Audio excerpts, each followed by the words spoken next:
நீங்க உங்க வண்டிய வச்சிருக்கீங்க. வண்டியால ஒரு அசம்பாவிதம் ஏற்படுது. அதாவது ஆக்சிடென்ட் நடக்குது. அதனால ஒரு கசப்பான அனுபவம் உங்களுக்கு கிடைக்குது. அதுக்கப்புறமா அந்த இழப்பீட ஈடு செய்றதுக்காக நீங்க இன்சூரன்ஸ கிளைம் பண்றீங்க. ஆனா, இன்சூரன்ஸ் கம்பெனி அந்த மாரி கிளைம் பண்ண முடியாது அப்படின்னு ஏதோ ஒரு காரணத்த சொல்லி ரிஜெக்ட் பண்றாங்க.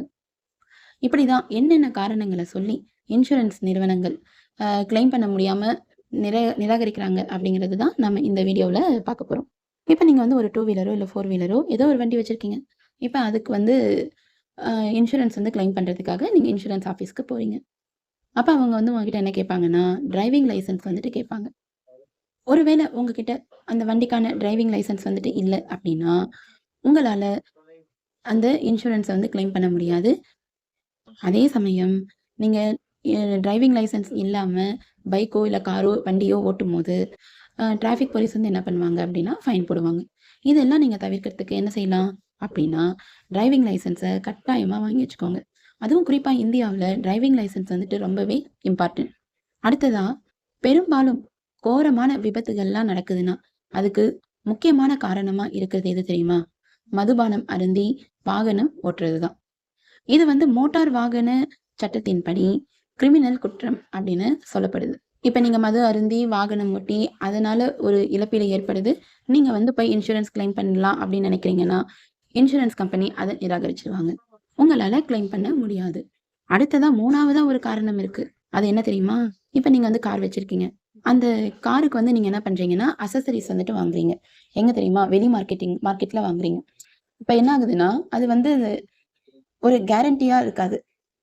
அதனால நீங்க என்ன செய்யணும்னா, இப்ப அங்கீகரிக்கப்பட்ட அந்த அக்சஸரீஸ் வந்துட்டு நீங்க வாங்கும்போது, இப்ப ஏதாவது ஒரு ஆக்சிடென்ட் நடந்து, அதனால ஏற்படக்கூடிய இழப்புகளுக்கு, நீங்க இன்சூரன்ஸ கிளைம் பண்ணீங்க அப்டின்னா, இன்சூரன்ஸ் கம்பெனி நிராகரிக்காம கிளைம் பண்ணிருவாங்க. இல்ல இப்ப நீங்க வந்து வெளி மார்க்கெட்ல வாங்கி நீங்க வந்து போட்டிருக்கீங்கன்னு வச்சுக்கோங்களேன் அந்த அக்சஸரீஸ. அத வந்து பெரும்பாலும் இன்சூரன்ஸ் நிறுவனங்கள் வந்து ஏத்துக்கிறது இல்ல. அந்த கிளைம் பண்ணணும்னு சொல்றத வந்து ரிஜெக்ட் பண்ணிடுறாங்க. சரி அடுத்ததா, இது ரொம்பவே முக்கியமான ஒரு காரணம். இப்ப நீங்க ஒரு காரோ, இல்ல பைக்கோ வாங்கியிருக்கீங்க. அதுக்கு வந்து ஏதாவது ஒரு முக்கியமான பர்ப்பஸ் இருக்கிறதுனால தான் நம்ம வந்து அவ்ளோ செலவு பண்ணி வாங்குறோம். இப்ப உதாரணத்துக்கு சொல்லணும்னா, உங்க கிட்ட வந்து ஒரு ஷேர் ஆட்டோ இருக்கு.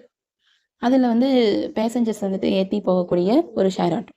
ஆனா, அத நீங்க வந்து எதுக்காக பயன்படுத்துறீங்க அப்டின்னா, சரக்கு வாகனமா பயன்படுத்துறீங்க. பொருட்கள ஏத்தி செல்லக்கூடிய வாகனமா. அப்ப என்ன ஆகுது?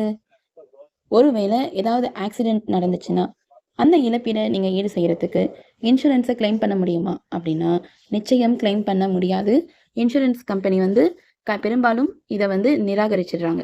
அடுத்த ஒரு காரணம் என்ன அப்டின்னா, இன்சூரன்ஸ் பண்ணியிருக்கீங்க இல்லையா? அது வந்து உங்களுடைய பெயர்ல இருக்கணும். இப்போ உதாரணத்துக்கு சொல்லணும்னா, நீங்க வந்து ஒரு செகண்ட் ஹேண்ட்ல ஒரு கார் வாங்கியிருக்கீங்க.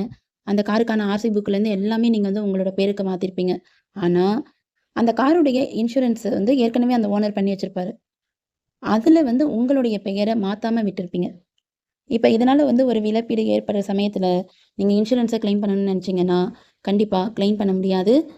என்ன ஆகும்னா, அந்த காருடைய ஓனர், ஃபர்ஸ்ட் ஓனர் யாரோ, அவருக்கு தான் அந்த அமௌண்ட் வந்துட்டு போகும். நீங்க என்ன பண்ணணும் அப்டின்னா, செகண்ட் ஹேண்ட்ல கார் வாங்கும்போது, உங்களுடைய அன் நேம் வந்து இந்த காருக்கான அந்த இன்சூரன்ஸ் இருக்கும்ல, அதுல வந்து உங்களுடைய பேர நீங்க என்ன செய்யணும் அப்டின்னா, மாத்திடணும். இதுக்கான ஒரு நடைமுறைய வந்துட்டு ஏற்கனவே அ இன்சூரன்ஸ் கம்பெனிஸ் வந்துட்டு கொண்டு வந்திருக்காங்க. சரி, இப்ப இதெல்லாம் ஓகேப்பா. அ இன்சூரன்ஸ கிளைம் பண்றத எத்தன மணி நேரத்துக்குள்ள நாம வந்து விண்ணப்பிக்கணும் அப்டின்னா, இப்போ ஒரு ஆக்சிடென்ட் நடக்குது. அந்த ஆக்சிடென்ட் நடந்து 24 மணி நேரத்துலருந்து 48 மணி நேரத்துக்குள்ள நீங்க என்ன பண்ணணும் அப்டின்னா, இன்சூரன்ஸ கிளைம் பண்றோம்னு நீங்க போயி விண்ணப்பம் செய்யணும்.